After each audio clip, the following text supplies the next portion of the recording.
Hello everyone, welcome to the class of Marketing Management. Today we will discuss about marketing channels and distribution.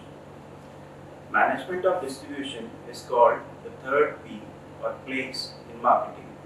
This involves process to place the finished goods from a manufacturer to a customer for final consumption and usage. This encompasses flow of goods and ownership from manufacturer to customer. It is important in marketing to make goods available at customer point, not only in good numbers but also at a place where they can be consumed at a right time. Here, the right time means the time when the customer is ready to buy the product. In direct marketing model, the manufacturer also tries to remove the intermediaries completely and recruit his own sales force for serving the customers. Though maintaining a direct marketing network is a costly affair, it provides competitive advantage to the company as it will have a greater control over the network. A marketing channel is a system of relationship existing among businesses that participate in the process of buying and selling of goods and services. Channel intermediaries are those organizations which connects the manufacturer with the customer and help in the distribution of the product. The intermediaries are involved in taking physical ownership of the product, collecting payment and offering after sales services. All these activities involve large amount of risk and producers should suitably compensate the channel members for all these activities. Marketing channel management refers to the choice and control of these members as well as the intermediaries. As more and more responsibilities pass into the intermediaries, the marketing organization loses control over the channel and moves away from the customer. Now, one of the key issues is increasing influence of network of intermediaries and management of the power and conflict arising out of the role and responsibility between the producer and the channel member, and also among the channel intermediaries which are directly or indirectly connected with the organization. Retailers have come to stay as one of the dynamic player in the distribution management function, and in the current Indian scenario, it is one of the more challenging tasks for business managers to handle the direction and magnitude of growth in Indian retail industry. So every producer wants to link his business operations with customers through a network of channels to fulfill the overall objective of the firm. These sets of marketing intermediaries are called channel members or channel participants. The distribution channel is a route taken by the title of the goods as they move from manufacturer to the end user. These are a system of economic distribution through which a producer of goods delivers them in the hands of the end users. These intermediaries act as middleman between the producer and the customer in the distribution system. They help in transfer of title of goods from the producer to the customer. Though transfer of title is also possible through direct marketing, like in the case of Eureka Foods, which does not use intermediaries, but for many companies it will be an expensive affair. The company sells its product directly to the customer and does not entertain any intermediary. We can say that whosoever is engaged between the producer and the consumer is a member of the distribution channel. Coming on to the physical distribution doesn't have a prestige of advertising or personal selling, but is also an important factor for organizational success. One can't satisfy customers unless he can deliver the goods literally from a strategic perspective. physical distribution is often one of the biggest influence on a company's product, and managers responsible for physical distribution plays a crucial role in marketing channels. Physical distribution refers to the movement of goods from producer to customer, and it encompasses order processing, inventory management, material handling, warehousing, and transportation. It used to be regarded as a necessary evil or tactical problem in which managers tried to do everything possible to minimize cost and hassle-free transaction. However, this perception is changing quickly as organizations realize the strategic importance of physical distribution. In the fast-moving consumer goods industry, company leaders such as Hindustan Unilever Limited recognize that getting the product on store shelves quickly and efficiently is critical to building competitive advantage for the firm. To emphasize the importance of distribution, authors have identified more than half of all new products failure results not from technology or market factors, but from the mistakes in physical distribution. Now, one can plan a great marketing plan and develop highly intelligent marketing strategy, but the program will not succeed if the firm's distribution system can't provide the necessary support. A great product with good pricing and advertising strategy needs efficient and smooth flow of goods and services. The role of physical distribution is important as it can affect product design, pricing, and promotional activities.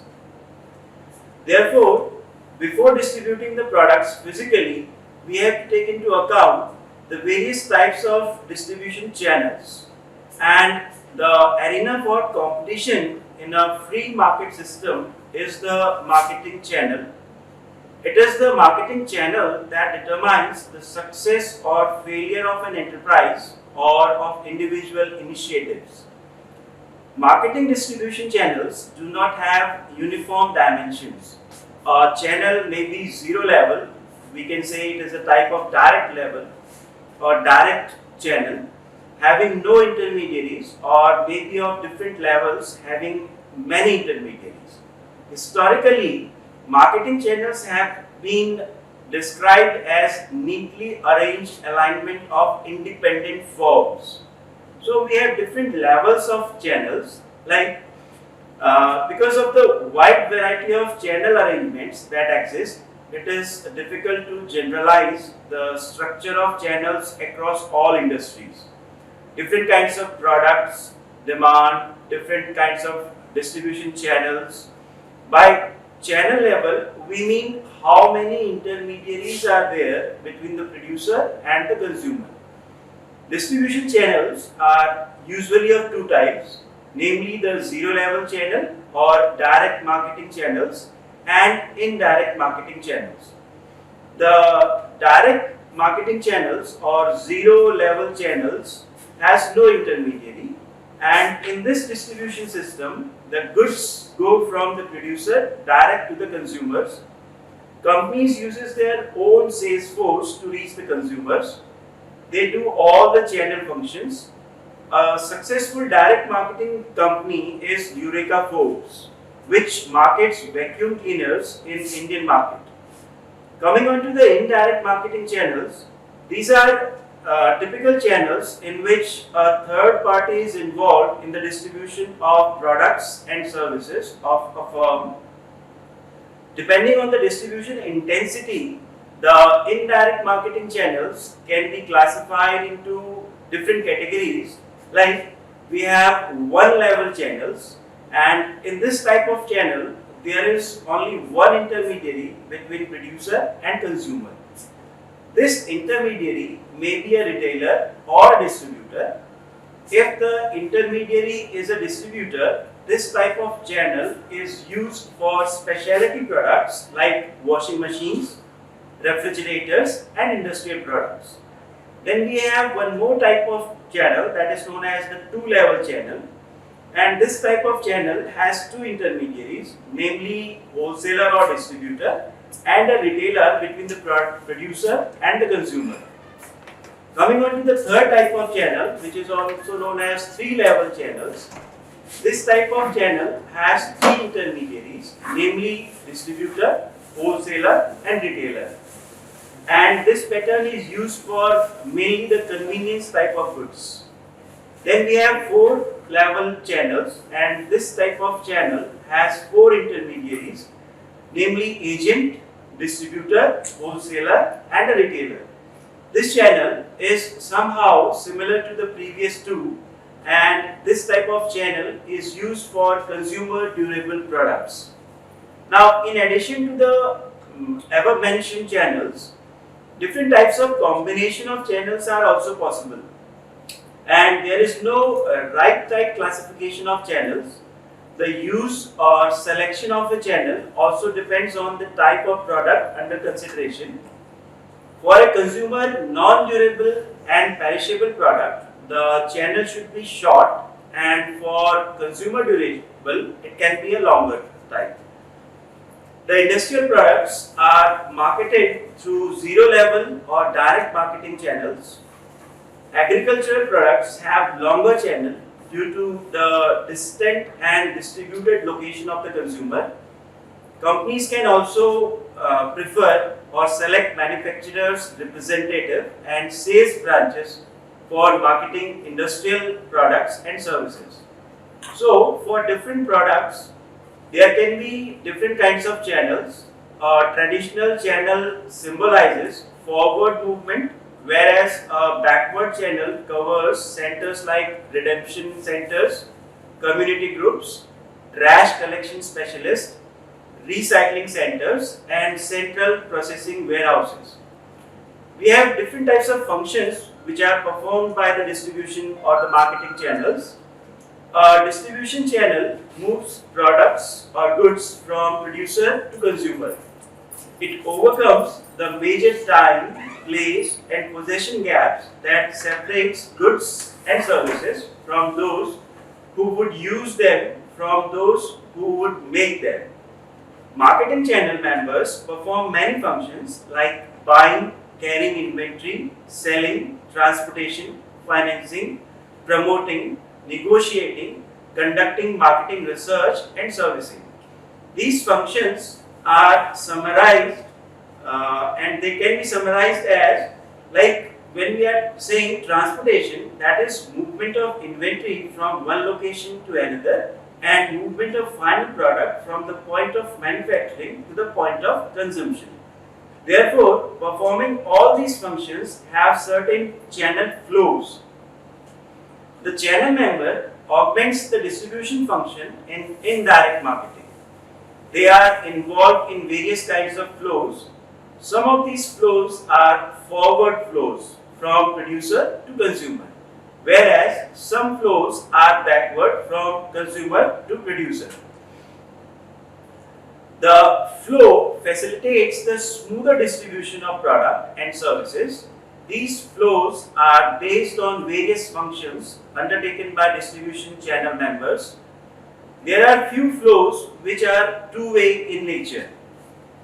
The physical flow is a forward flow in which the goods are physically moved from one location to another, that is from producer to the consumers. Similarly, there is a title flow in which the ownership of the product moves from producer to consumers. The payment flow is a backward flow in which the cash moves from consumer to the producers, and the product promotion flow is a forward flow, whereas the information flow is a two-way in nature, as it flows from producer to consumers in terms of promotions, and it also flows from consumers to producer in terms of feedback taken by the producer for any type of change, creativity, innovation or improvement in the existing products or the services. So, flows like physical, title and promotions are forward flows, and flows like ordering and payments are backward flows, and flows like information, negotiation, finance and risk taking occurs in both directions. A manufacturer needs three kinds of channel, namely sales channel through which a sale is closed, a delivery channel through which the product is delivered, and a service channel through which the product at customer point is serviced. Channel management is a complex process as it is not only needed for the purpose of integration of all the three channels, but also there is a high level of interdependence among the channels. A failure or poor performance in one channel may affect the other channel, and also the overall channel effectiveness will be affected. Now the issue here is assigning the responsibility of performing various channel functions for smooth flow of these responsibilities by the channel members, and in many instances it is not very clear who is doing what type of function, means who is performing what. There should be a clarity of role responsibility so that it does not lead to channel role conflict and bottleneck in the distribution pipelines. All the channel members uses scarce organizational resources and their own resources, and hence there is a need of specialization for smooth and effective functioning of the channel member. And all the channel members should function in such a way that the overall cost of serving the customer is minimized. Therefore, the role of intermediaries in the value chain should be clearly and precisely given or assigned to every channel intermediary. And intermediaries plays a direct role in distributing and creating value for the customers. The generic value chain, as proposed by Michael Porter, describes the activities involved in the manufacturing, marketing and delivery of products and services by the firms. A value chain consists of two sets of components, namely primary activities and the secondary activities. The primary activities includes inbound logistics, operations, outbound logistics, marketing and sales and services. The secondary activities includes procurement, technology development, human resource management and development of organizational infrastructure. The primary activities are value adding activities, whereas the secondary activities are value creating activities. And the value can be added during movement of goods from a supplier's point to the end customer through the manufacturing process at any of the identified 5 primary activities. Marketing channels perform important role in the 3 of the later stages, namely inbound logistics covering order processing, storage and transportation, marketing and sales covering marketing research, sales presentation and demonstration, and sales promotion, and services covering repair, after sales services and maintenance, training and supply of spare parts. In few of the rare instances, marketing manager controls the entire value chain. So it is important to manage the distribution channel intermediaries to minimize the cost of serving customer and optimizing the competitive advantage for the firm. And one should understand and analyze the role of intermediaries before making a final decision in designing the distribution channel for the benefit of the organization.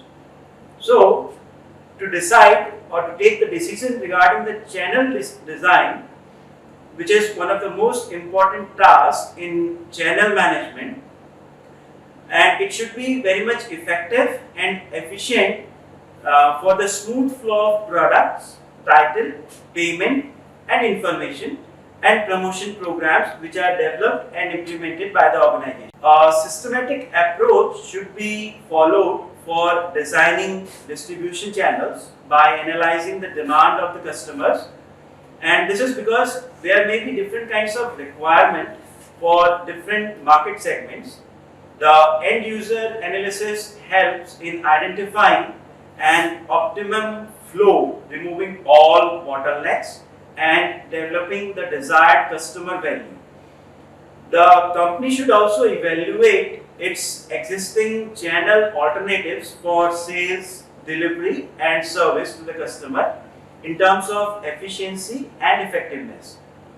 This analysis should be done in relation to the company's objective and positioning decisions about its products and services. A constraint analysis should be conducted to identify limits which have to be built into any proposed channel structure. These includes evaluation of customer loyalty level, because every customer has different set of loyalty or different kind of loyalty for every product and service, sales target of the company, etc. And once these evaluations are over, the company can identify the gap which exists and then plan for ideal channel design by evaluating possible channel alternatives. Now, in the case of new business, and the organization increases its scope of distribution, the distribution channel design evolves in response to market demand and coverage strategy decided by the firm. In a local market, the company prefers self-distribution, and it also helps them to identify the demand level as well as to take feedback from the customer or from the market. But as the business grows, the company covers new geographical territories and decides to follow different types of distribution channels with varying level of difficulty and criticalities. So, an ideal channel system evolves in response to the evolving demand and decision on product market coverage. And the typical channel design decision involves certain steps, like we can go for analyzing the customer's desired service output levels, then we can establish the channel objectives, and after that we can go for identifying the major channel alternatives which are available in terms of the product and services which the company is offering in the market. And finally, we can go for evaluating the major alternatives in terms of availability of products and services, as well as regular supply and sufficient amount of profitability from the customer or the market. And for all this, we have to analyze the customer desired service output level, and as we have discussed, it is a difficult task to analyze the customer service output level because of two reasons, which is the expectation of each segment will vary from one another, and secondly, the product market situation will vary for each of the market segment. The marketer need to understand the service output level desired by the target customer, and each of the channel produces 5 different kinds of service output levels. The first service output issue is the lot size that the channel permits a customer to purchase on every occasion. Many wholesalers buy large lots, whereas in retail buying, the customer prefers single unit lot size. The second service output level is the average waiting time of the customer, and it is the time that the customer has to wait to receive the desired product from the channel. And in the past, customers had to wait for more than 6 months for getting a Bajaj scooter, as you may have realized or remembered. Today, the customer has no patience and would like to buy products through faster delivery channels. The degree to which the channel facilitates customer to purchase a product is called spatial convenience. Today, it is easy to buy a Honda motorcycle as they have a wider distribution channel covering many suburban centers also. The number of product in each product line and variety of sub-brands available in the market channel helps the customers prefer a channel with larger assortments. And customer will prefer channels which provide them multiple services like financing and credit, faster delivery, installation, repair and maintenance, and the greater the service backup, the higher is the channel of preference by the channel members. Therefore, the second step involves establishing the objectives and constraints after analyzing the customer demand service output level. And this involves we have to identify the channel objectives and they should be explained in terms of desired service output expectation from each of the channel members. The channel member should be evaluated on the basis of cost structure of maintaining the channel. A channel with low cost is always preferred. The marketing manager can find out each market segment available and service expectation in each segment before deciding which segment to serve and then decide which channel will best serve the segment. The objective of channel design are highly dependent upon the marketing and corporate objectives. There can be a broad list of objectives like availability of product in the target market, then smooth movement of product from the producer to the customer, cost effective and economic distribution, and information communication from the producer to the customer. Now the channel objectives will vary depending on the nature and characteristics of the product. For a consumer perishable, the channel has to be short and inventorying functioning. They need more direct marketing compared to bulky and heavy products, which needs longer distribution channels. For non-standardized and customized product, the company prefers to have direct marketing network than indirect distribution. The marketing manager should take into consideration strength and weakness of different types of intermediaries in providing desired service output level. The channel so designed should adapt to the larger environment, and when the overall economy is passing through recession, companies will prefer shorter channels. The channel design objective should pass through the existing legal and ethical aspects or the ethical practices followed by the country of operation where the company is performing all types of business operations. Now the third step is identifying the major channel alternatives. Now once the desired service output level is decided and objectives and constraints of designing the channel are decided, the marketing manager should identify alternative channels. And as we have already discussed, channels are of three types, namely sales, delivery and service channels. When evaluating channel alternatives, there are three issues which has to be addressed, that is the overall business environment, types and number of intermediaries needed, and the terms and responsibilities of each channel member. Therefore, there are different types of intermediaries in every marketing channel, and the marketing manager should identify different types of intermediaries to carry out its channel work. We can present a list of common types of intermediaries, like we have company sales force.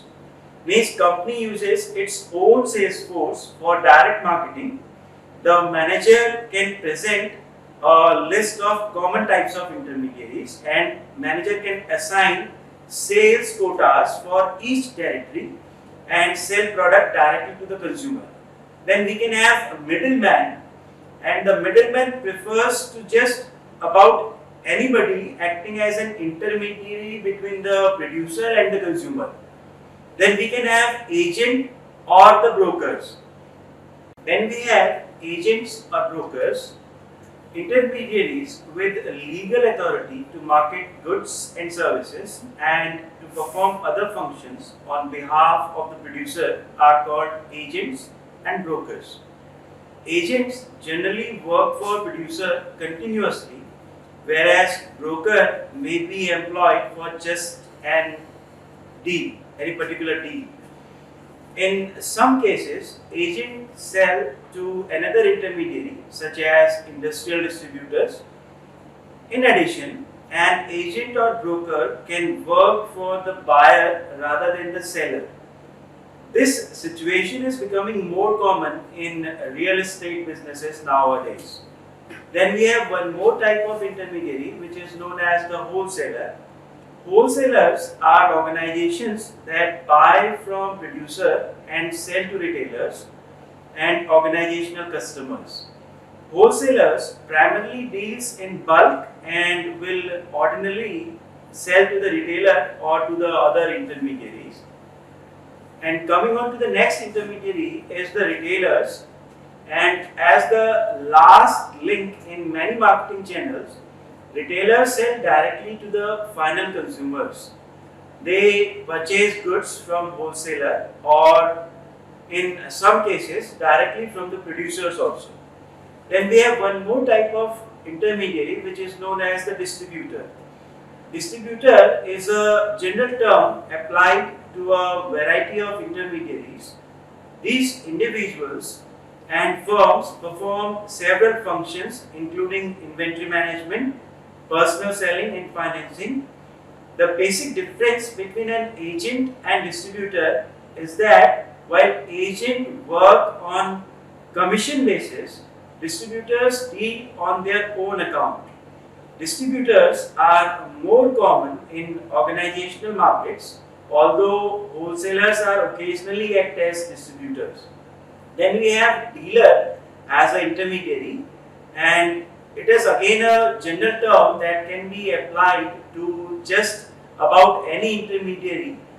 Basically, the same type of intermediary act as a distributor also, although some people distinguish dealer as those intermediaries who sell only to final customer, not to other intermediaries.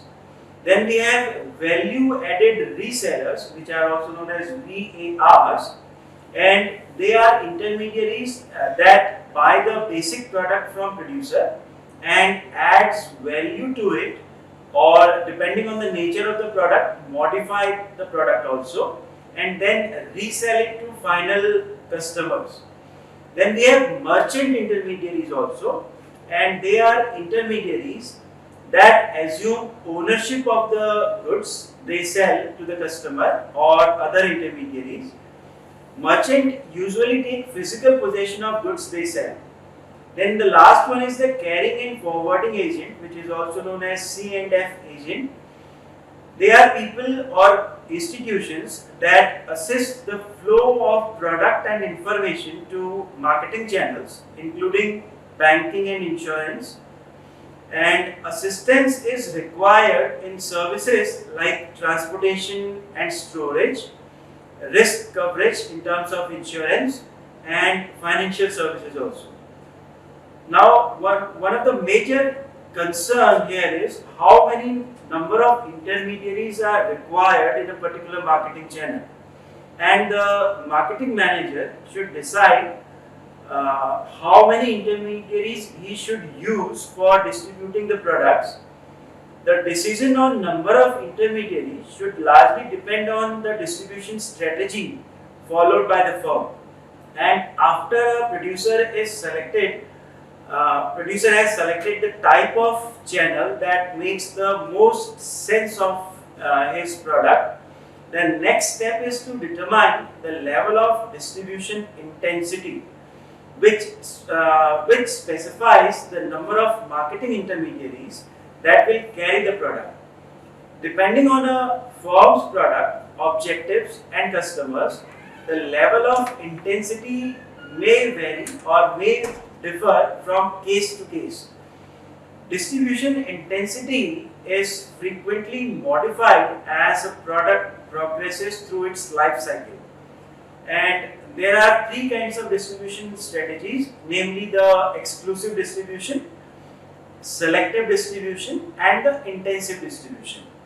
Now, the intensive distribution is a channel strategy that seeks to make product available in as many appropriate places as possible.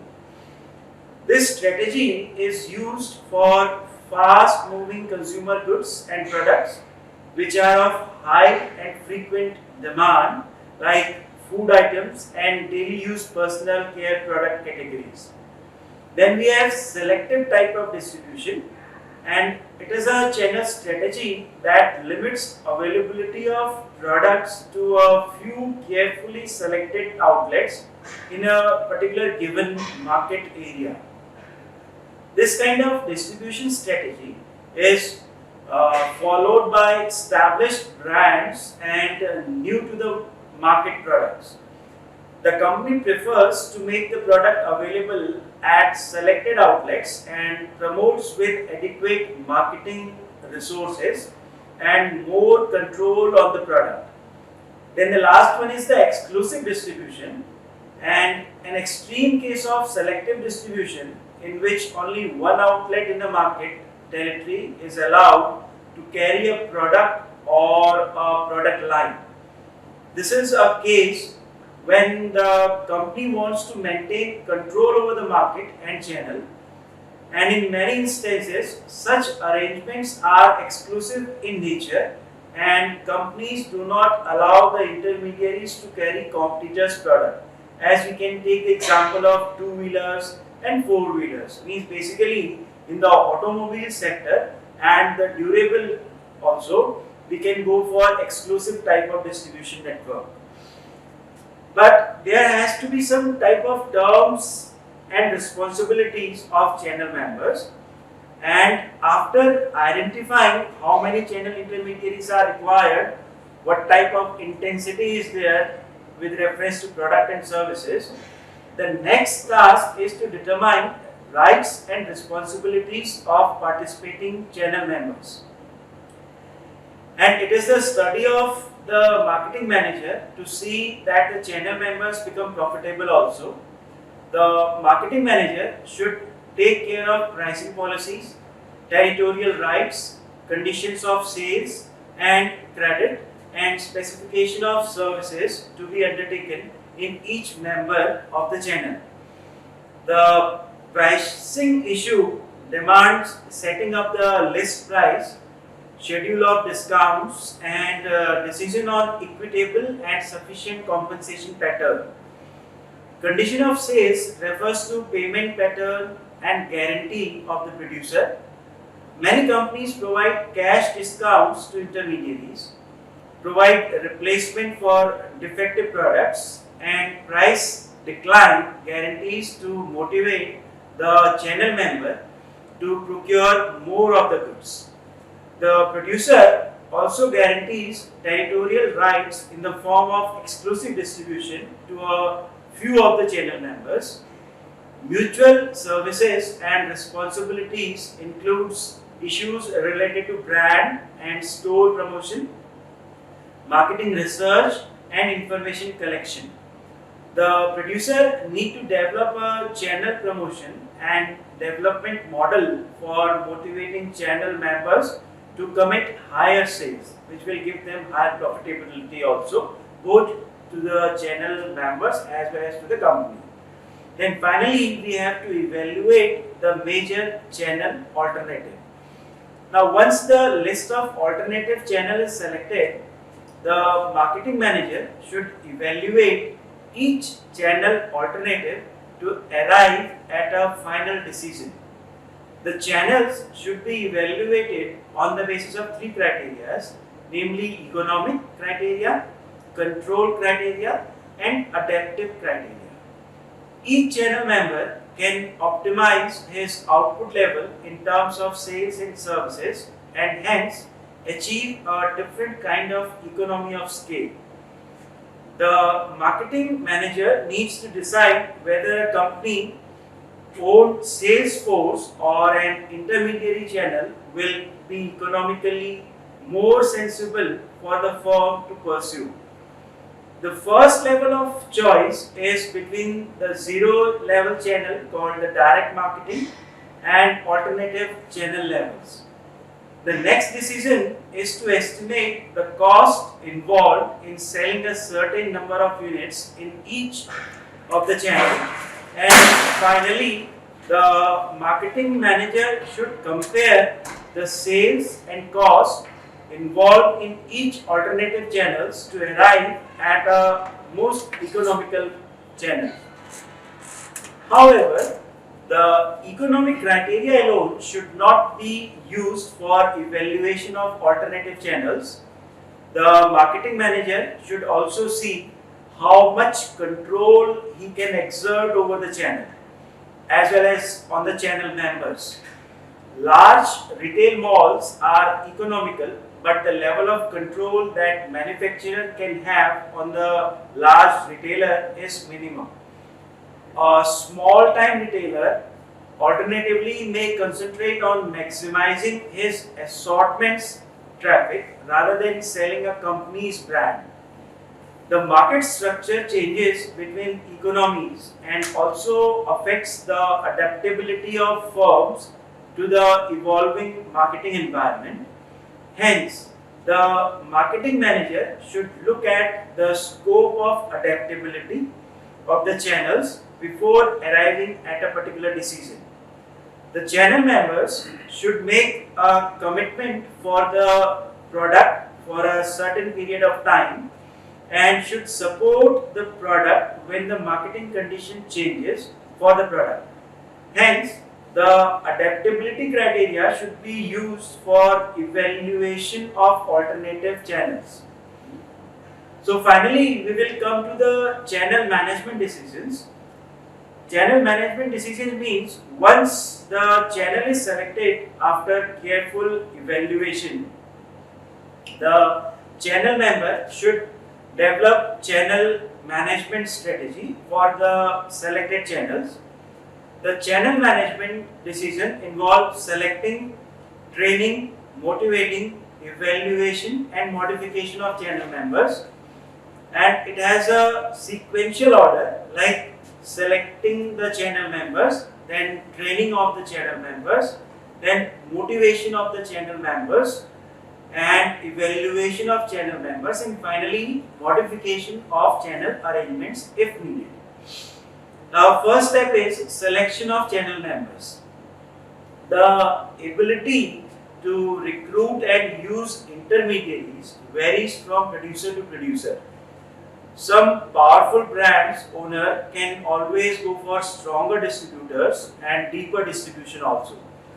New product often find it difficult to include their product assortments with established retailer, and the marketing manager should identify what characteristic distinguishes better intermediaries. Selecting marketing channel can be a complicated task or a complicated process, particularly if part of the channel is outside the producer's direct control. In addition, there is not an endless supply of available intermediaries sitting around waiting for producers to give them a call. And the element that manager examine as they define channel strategies can be grouped into market factors, product factors and the producer factors. Coming on to the first one, that is the market factors. Analyzing and understanding the target market is the first step in selecting marketing channels. There are several factors that an analysis of marketing should explore, ranging from customer to types of competitive presence. So we have to take care of customer preferences, means the channel which is more preferred by customer. Then organizational customer has to be taken care of because organizational customer frequently have buying habits that are different from those of other consumers. Then geography also plays a crucial role in marketing factors. That is, customer location is a very important factor determining the type of channel to be used. Finally, competitors also plays a crucial role, and often a good channel choice is a channel that has been overlooked or avoided by the competitors, and in some cases the marketer may try to duplicate his competitor's channel in order to have his product end up on store shelf meant for competitor's product. Then coming on to the next step, that is the product factors. Even product that end up at the same retail location may need different intermediaries earlier in the channel. There are certain product related factors that influences the channel's selection decision. Like for example, life cycle of the product. A product category stage in the life cycle can be an important factor in selecting a channel, and channel may have to be adjusted over time according to the life cycle stage of the product, and customers require less support once the product has established itself. Then the next case is the product complexity. Means some products are so complicated and require so much support that producers need to stay closely involved. This indicates either a direct sales force or a limited number of highly qualified intermediaries. Scientific equipments, jet aircrafts, nuclear reactors, pharmaceutical industry or products, and computers are such type of product whose complexity affects the way in which they are marketed. Then one more product factor is the product value. Value of the product also affects distribution channel choices. Terms with low cost and high volume are usually distributed through large, well-established distributors such as grocery wholesalers. Then we have product size and weight. Means a product with significant size and weight can face restricted distribution channel options, particularly if it is also having low value. Then consumer perception also plays an important role while selecting the channel, and the perception customers have towards the product. The producer also play a crucial role in channel selection. There are certain other factors also, that is depending on the product in question, like what type of product we are dealing with.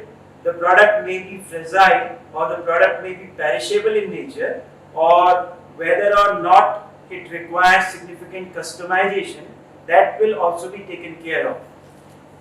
Then we have producer manufacturer factors. Means there are several selection factors that involves the producer themselves. Like for example, what is the objective of the company? Means the overall objective of a company influences its marketing channel choice. Then company's resources also plays a crucial role, and various distribution options require different level of resources and investment.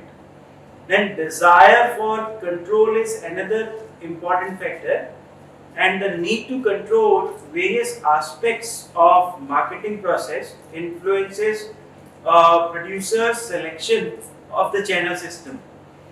This control can encompass pricing, positioning, brand image, customer support, and competitive presence.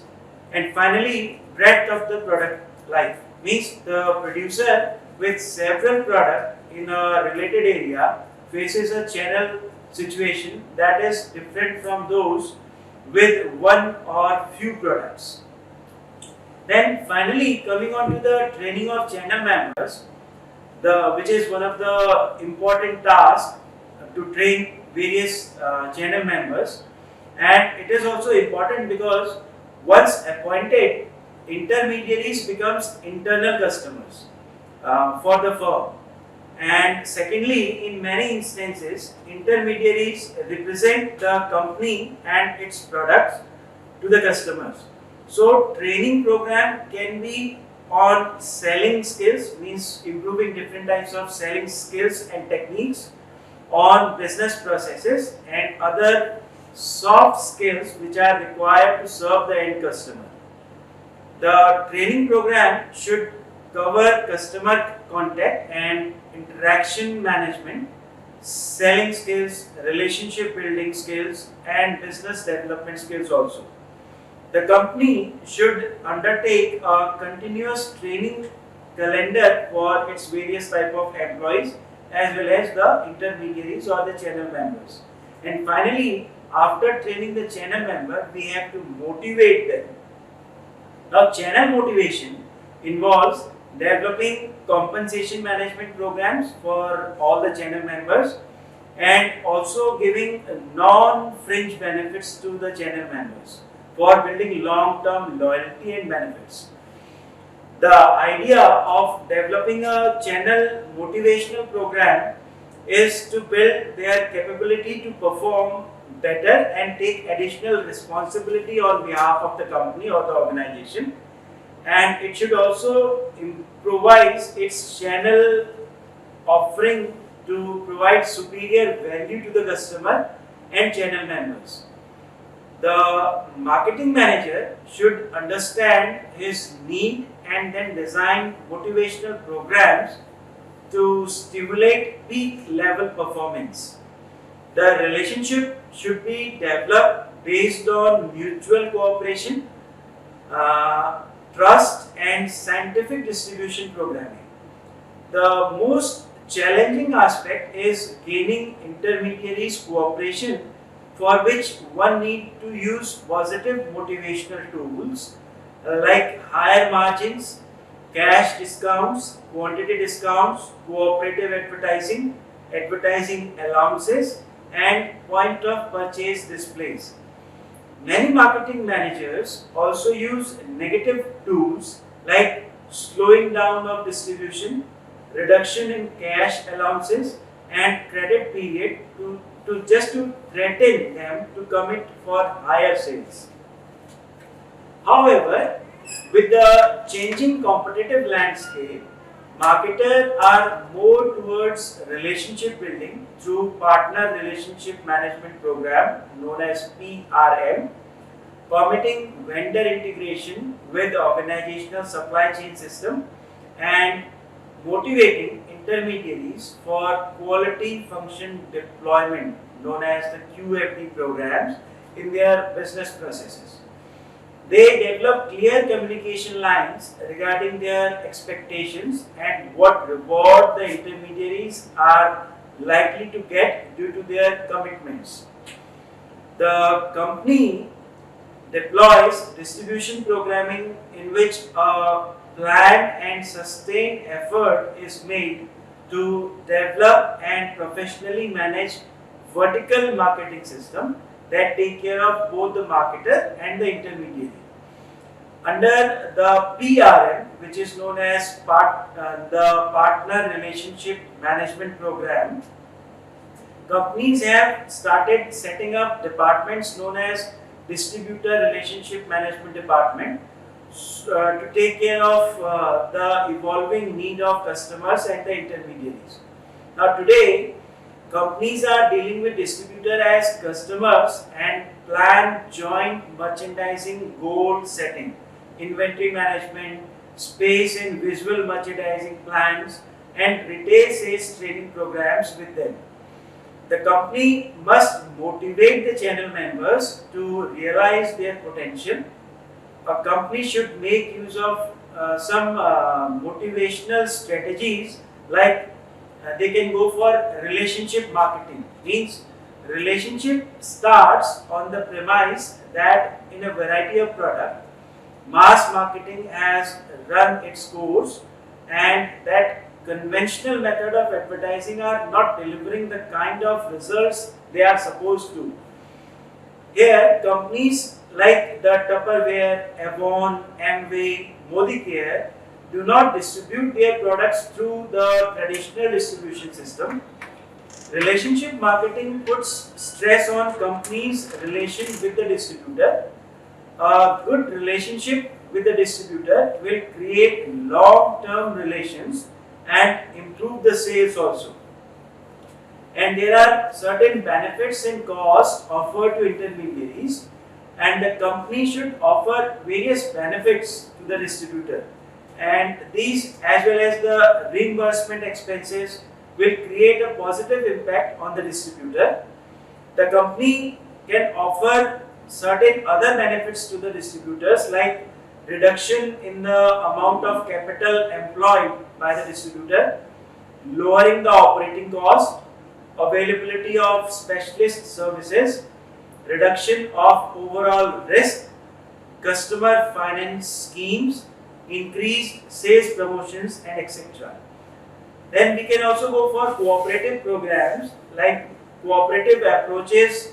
Approach is a traditional method of motivating different types of intermediaries, and the cooperative approach involves advertising allowances, salespeople, payment for the purpose of displays, free goods, commission on extra sales, and these programs will help in increasing the sales of the intermediaries.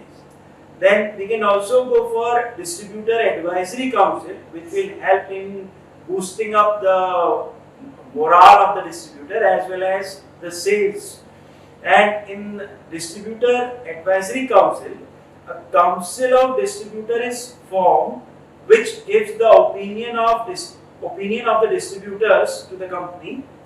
And normally in these council, the top management discuss its problem with channel members, and these councils result in an overall improvement of channel communication and help the manufacturer to learn more about the need and problem of the channel members.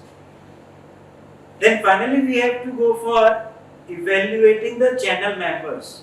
Means it is the next task to evaluate the performance of the channel members on periodic basis.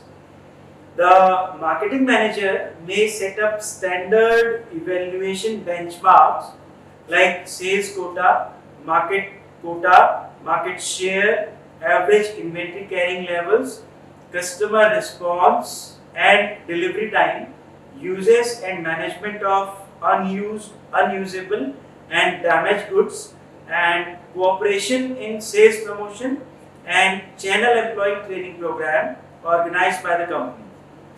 While the company should reward the exceptions, it should also guide or it should also demotivate and terminate the underperformers also. It should see that the intermediaries are able to achieve the economic order quantity in their transactions with the company. The company should ensure that the inventory level, the accounts receivable and cash management is proper, and there is a sustained commitment from the intermediaries towards organizations, products and services. And finally, we will go for modifying the channel arrangements. Means management of distribution is a continuous and dynamic process, as we all know, and we have already mentioned in the beginning that channel structure and level emerges as an organization grow over a period of time, and as it changes its strategies from exclusive distribution to selective distribution and finally to intensive distribution, the structure and nature of distribution channel will change. This change is to take care of marketing structure and the new product which will be launched by the company, the brand extension and addition of new product to the company's existing product line. The modification of channel structure is also linked with the life cycle stages of the product, and in the case of new product, which has no close substitute, the marketing manager tries to establish an exclusive distribution at the introductory stage. But as the market expands, the manager, in the case of a new product which has no close substitute, the marketing manager tries to establish an exclusive distribution at the introductory stage. But as the market expands, the manager may cover large territories by following an intensive distribution at the growth stage of the product life cycle. As the product moves to the maturity stage, many managers shift the product to low cost channels and follow mass merchandise. In the decline stage of the product, lower cost channels like mail orders, off price discounts are followed, and in markets where there is not much product differentiation between the new product and its close substitutes, the marketing manager will prefer a rapid adoption and cover a deeper and larger market through low cost channels before the competitor starts doing aggressive marketing. In many instances, the overall channel strategy become obsolete due to emergence of new paradigm and path-breaking business strategies. In this situation, it is difficult to get top management support to radically change the distribution strategy. Due to emergence of e-commerce, many companies had trouble in developing an ideal distribution strategy to satisfy customers' service expectations. The marketing manager should follow or he may follow a 6-step approach to keep their distribution strategy perfect at any point of time. This 6-step approach is: first is the marketing manager should research customers' value perception, needs and desires regarding the service expected from the channel members.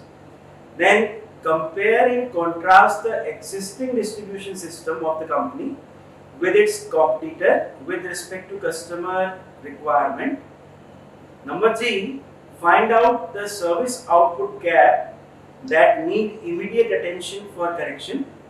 Number 4, identify the organizational and market-based constraints that will limit possible corrective actions.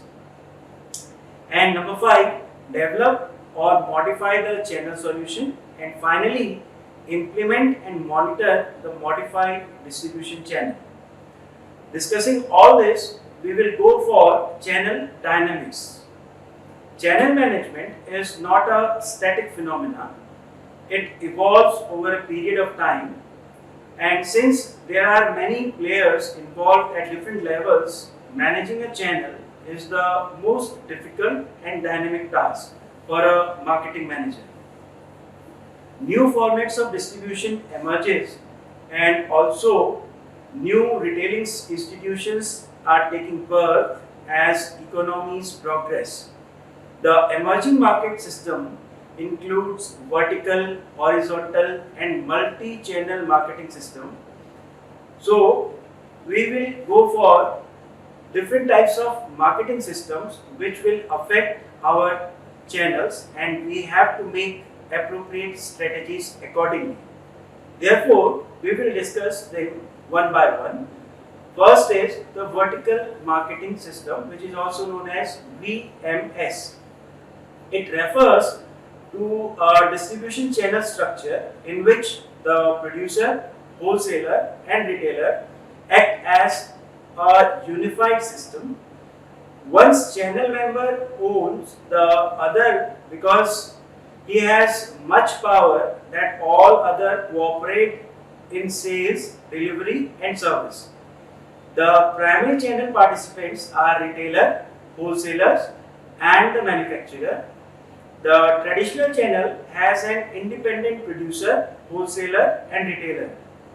Each of them is a separate business and each of them pursue a goal of maximizing its own profit. No channel member has complete control over others, whereas in a vertical marketing system, all these players act as a part of the unified system. The major or dominant players are called channel captains, owns the other or franchisee them, or has enough power to force other to cooperate with them. He tries to control the behavior of other channel member and resolve conflicts arising due to independent behavior of channel members to pursue their own goals of profit maximization. There are different kinds of vertical marketing system. The cooperative vertical marketing system combines different stages of production and distribution under single ownership. Companies favor vertical integration and they wish to have high level of control over other channels. An administered vertical marketing system coordinates production and distribution stages through the size and power of one channel member. Manufacturer of a strong brand, large retail formats are example of administered vertical marketing system. A contractual vertical marketing system is an arrangement of a set of independent producers and distributors in which they integrate their program on a contractual basis to have synergy and obtain more sales or economy in production, which otherwise each one of them would not have obtained. The best example is a traditional manufacturer sponsored franchisee system in which the manufacturer picks up a set of independent wholesalers and retailers and develop marketing and distribution program through specified conditions of sales. Like for example, Pepsi has a set of bottlers in India who have taken franchisee to market the Pepsi brand through bottling and distribution to independent retailers. There is also a possibility of contractual vertical marketing system variants like wholesaler sponsored VMS, retailer cooperative and franchisee organizations. Many times, small retailers come together through cooperatives and develop production and distribution system to cater to large market. Amul is an example of a farmers cooperative which has come to be known as a big brand in Indian market as well as in international arena. And recently you have seen that the American cricket team has been sponsored by Amul, and one of the fastest growing channel format is franchising, in which a franchisor links several stages of production and distribution to cater to independent retailers and charge a license for the name. The vertical marketing system is a very unique system of marketing which can provide goods and services at the right place as well as they can give you a sufficient or substantial amount of profit. Then we have another system of marketing which is known as the horizontal marketing system. It refers to a channel arrangement in which two or more companies at one level join together to follow a new marketing opportunity. By working together, companies can combine their capital, production capabilities, or marketing resources to accomplish more than any one company could. In working along with other, a company might join hands with competitor of non-competitors. Like for example, Coca-Cola and Nestle formed a joint venture to market ready-to-drink and tea worldwide. Coke provided worldwide experience in marketing and distribution of beverages, and Nestle contributed to establish brand names Nescafe and Nestea. This is also called symbiotic marketing and co-option. Two players in unrelated business sometimes come to a new market to exploit the emerging opportunities and encash on each other's sustainable competitive advantage. Then we have multi-channel marketing system. The multi-channel marketing is of recent origin, and in the past marketer sold to single market through single channel. Multi-channel marketing has emerged out of excessive competition, and many firms use two or more marketing channels to serve the same segment. The companies can cover a market better, penetrate aggressively, and reach segment which are not possible with current marketing channel used by the firm.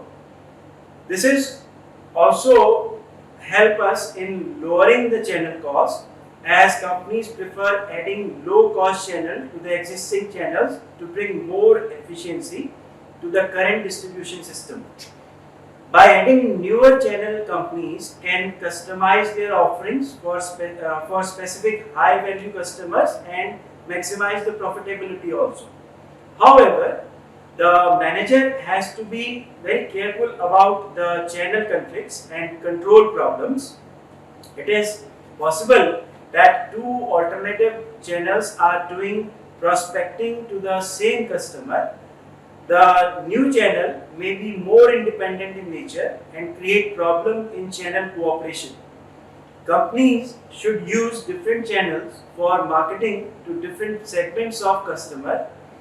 A company can use direct sales force to market to institutional and large customer, and a distributor, wholesaler, retailer channel to market to individual customer.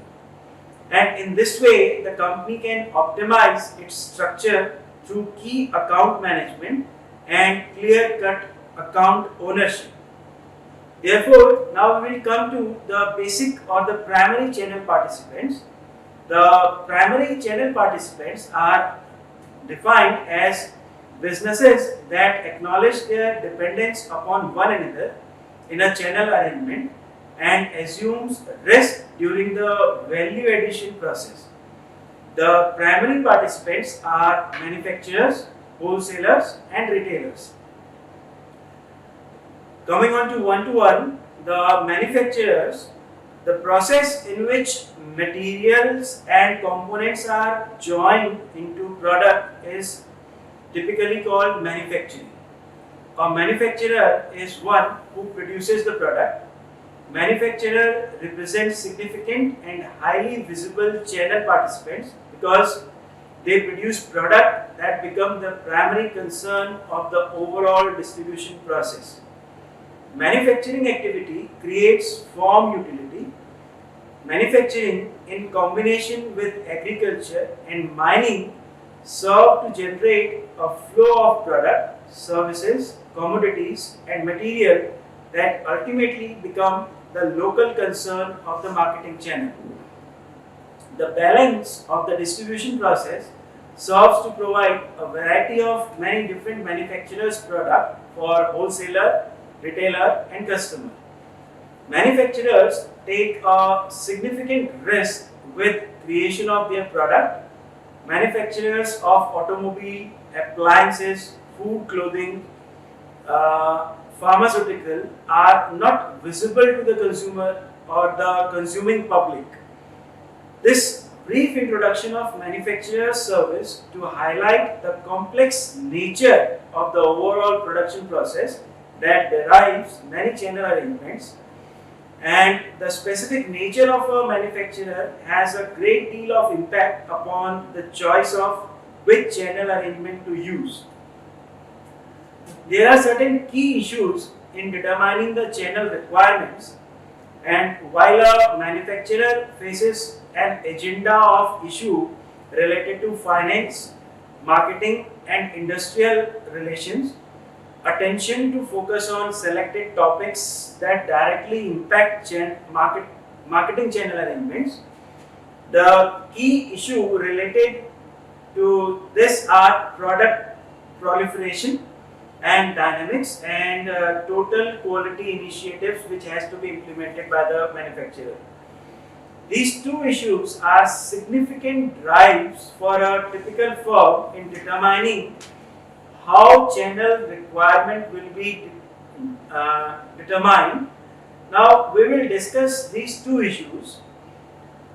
A major concern throughout the industry is the rapid expansion that firms are experiencing in the number of stocks keeping unit that they maintain in their product line or the product list. Fully understanding basic customer needs through marketing research is viewed as a key to a successful new product launch. In practice, few firms have a highly successful new product track record. A large number of product or the new product fails, resulting in conflict within the distribution process and the need to remove obsolete inventory.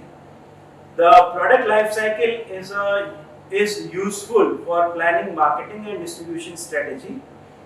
There are numerous examples from the food industry to give that the product proliferation dilemma exists.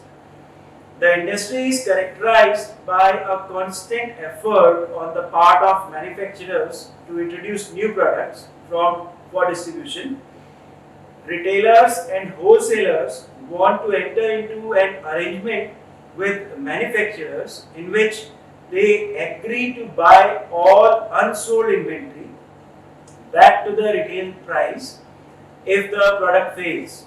Independent of the fairness of such arrangement, the fact remains that the inventory mistakes must be cleaned from the channel.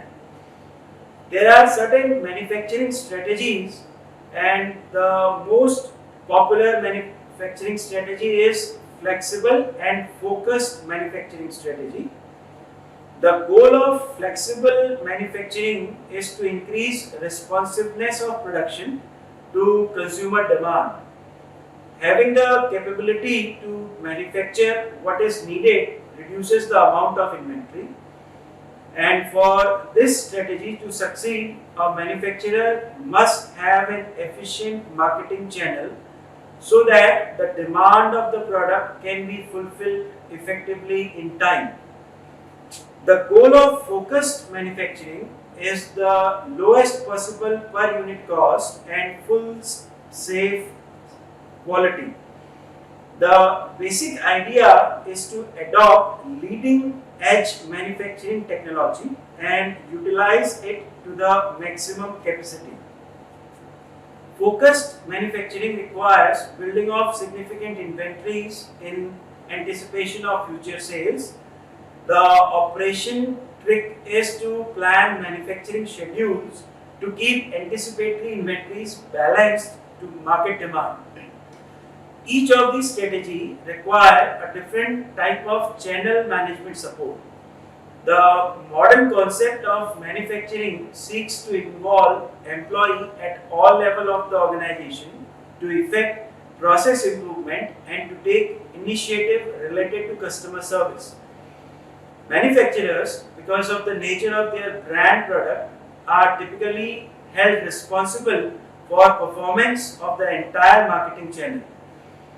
It is clear that with emerging manufacturing strategies, a premium is placed on gaining and maintaining customer satisfaction through speed and quality. Quality is somehow based on manufacturers, but the speed of its delivery fully depends upon the channel. Then we have wholesaler. Wholesaling is concerned with the activities of those persons or establishments which sells to retailer and other merchants and to industrial, institutional and commercial user, but who do not sell in significant amount to ultimate consumer. It is important to understand that there are many different kinds of wholesaler, all of which differ in product categories handled as well as in specific marketing functions performed. There are three basic types of wholesale institutions, namely merchant wholesalers, agent wholesalers and manufacturers sales branches and offices. The merchant wholesaler take ownership of goods in which they deal. Merchant wholesalers are independently owned separate from suppliers on the one hand and from the retailer on the other hand. The distinguishing feature of merchant wholesaler is that they take ownership and associated risk related to the good in which they trade. Merchant wholesaler are of two general classes. One is full function wholesaler and the second is service wholesaler and limited function wholesalers. The full function or service wholesaler are also referred to as the distributor or a jobber. Merchant wholesaler performs all or most of the marketing function normally associated with wholesaling. They may carry a broad variety of goods. Generally, this type of wholesaler specializes in narrow range of products. The extent of product line specialization depends on the particular need and want of the wholesaler's target market by taking ownership of the product into account. The full function wholesalers, through the physical possession flow, maintain inventories of their product. From these stock, customer orders are fulfilled and delivered. Personal selling, advertising, and sales promotion are some of the ways in which these wholesalers perform the promotion function in the marketing channel. Negotiation with buyers and determining terms of sale along with extending credit to the buyer are other tasks undertaken by the full function wholesalers. Of course, these customers pass along market information to other suppliers and accept payment for their customers' purchase. All in all, service or full function wholesaler participate in most of the marketing channel flows. Then we have limited function wholesalers. These merchant wholesalers perform only some of the functions typically associated with wholesaling.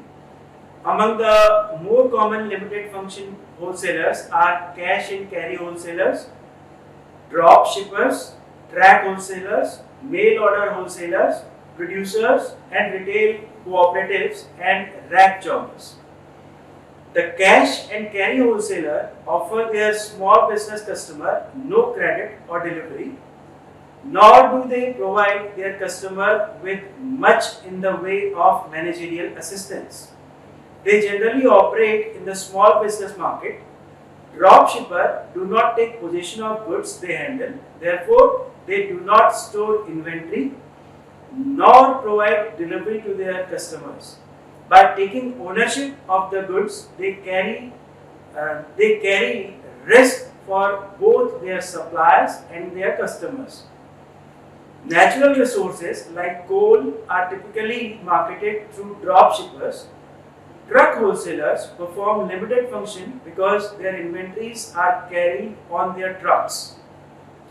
They provide their customer with a high degree of location convenience. Mail order wholesalers operate similar to mail order retailers. These wholesalers serve the business, governmental and institutional markets. Producers and retailer cooperatives and rack jobbers are independent farm producers who band together to market their output jointly and to buy the farm implements and supplies at quantity discounts. Association of independent retailers are sometimes formed to gain the advantage of quantity buying and joint advertising. These associations are called producer cooperative and retailer cooperatives respectively. Then we have agent wholesalers. Unlike merchant wholesaler, agent wholesaler do not take ownership and rarely take possession of the product they market. They are primarily involved in the buying and selling of goods and services. They typically negotiate sales as representative of other firms and do not take title to merchandise. They also participate in the collection of market information, promotion, and ordering. Agents receive a commission for performing these functions. Among different types of agents or manufacturers agents, broker, commission agents, selling agents and auction companies, on the other hand, these agents, wholesalers, are largely involved in domestic trade, and on the other hand, agent wholesaler also plays an integral role in international trade also. Then we have manufacturers agent. These are independent firms which typically handle non-competing lines of a variety of manufacturers and are often used in place of manufacturers' own sales force. New companies uses manufacturers agent when they have neither the expertise nor the resources to develop their own sales force. Established firms rely upon manufacturers agent when they wish to concentrate upon manufacturing and prefer to subcontract their distribution activities or when they wish to enter in new market. Manufacturers agents are generally more familiar with the market and can provide more immediate representation than the producer could by deploying his own sales force.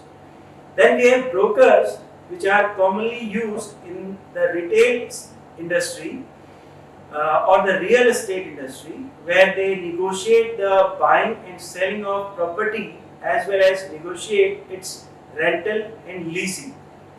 They are the middleman whose primary activity is to establish contact between the buyer and the seller.